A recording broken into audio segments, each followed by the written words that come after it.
Hello, class 8. Good morning and welcome to your social science class. So, dear students, we were discussing the chapter from your social and political life textbook, and the chapter is Why Do We Need a Parliament? And we are almost done with the chapter. We are left only with one topic to cover, and that topic is people in the parliament. So let us try to understand what basically are we going to study in this chapter. So the main objectives due to which we are studying this topic today is to first of all know about the composition of the Indian Parliament, that means the Lok Sabha and the Rajya Sabha, and then to understand the system of reservation in the Parliament. So what is reservation and why is it necessary? All these things we are going to find out as we proceed with the video. So let us quickly begin with the composition or the members of the Lok Sabha. So students, remember one thing. Before we go to the composition of Lok Sabha, it is important for you to understand that Lok Sabha elections are held after every 5 years in the entire country. Okay, and members from different constituencies are elected directly and they are given place in the Lok Sabha. Clear? So the total number of the members present in Lok Sabha is 545 members. Okay, so out of these 545 members, there are 530 members who are elected directly during the general elections. There are 13 members from the union territories. Okay, I hope you are aware about the union territories. So like for example Puducherry, Daman and Diu, Andaman and Nicobar, Lakshadweep, etc. I'm sure you all are aware about the union territories, isn't it? So union territories also needs to be represented because they're very much a part of India.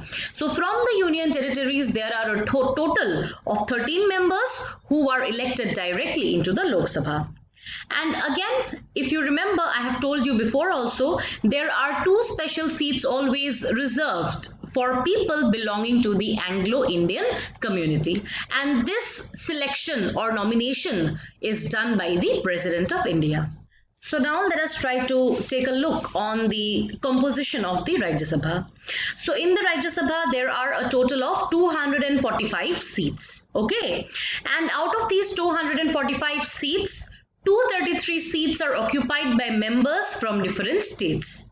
Okay, and these members, they are directly elected not by the common people but by the members of the state legislative assembly. So state legislative assemblies are those parliament, we can say, which work in the state level. Okay, just like we have the Lok Sabha and the Rajya Sabha in the central level, in the similar manner for every state there is a state assembly. So these members of Rajya Sabha, they represent the states, and that is why the state assembly members elect these members of Rajya Sabha. And in this process 233 members are elected. And then again there is a special nomination by the president and 12 people or 12 members who are expert in various fields. It may be films, it may be science, it may be technology, anything.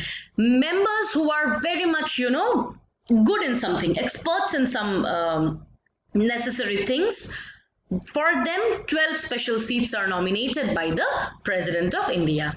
Okay, so in the Rajya Sabha, remember total seats 245, elected from state assembly 233, and special nomination by president is 12. All right, so let's move on to the next and most important topic of this discussion, and that is representation. Remember, dear students, in a democracy, it is very necessary that people from all groups and communities, they have a say in the decision-making process. Therefore, to ensure that people from all communities are represented, therefore, more and more people from various backgrounds are coming together.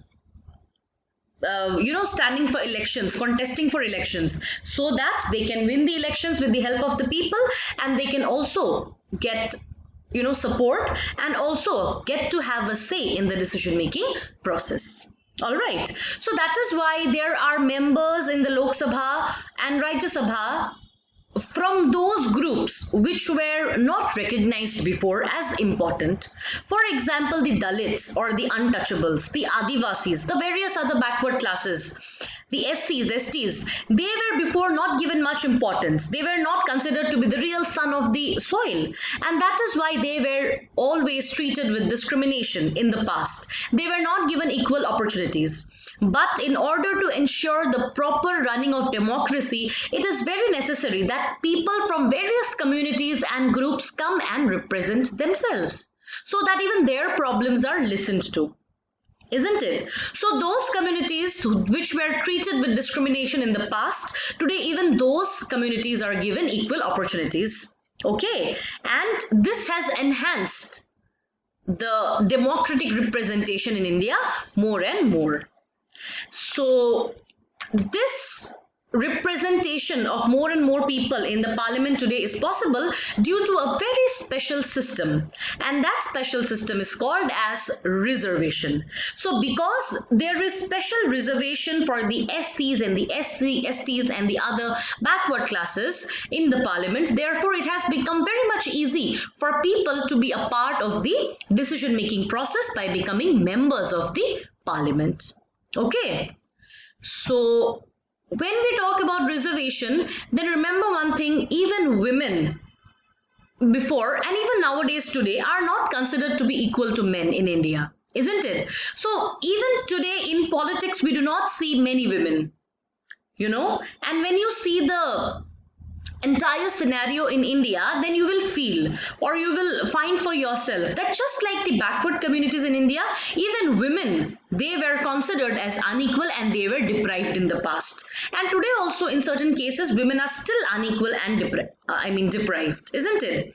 So that is why just like there is reservation for the Dalits, for the SCs, for the STs, in a similar manner, there is a demand for reservation of women in the parliament and also in the state assemblies.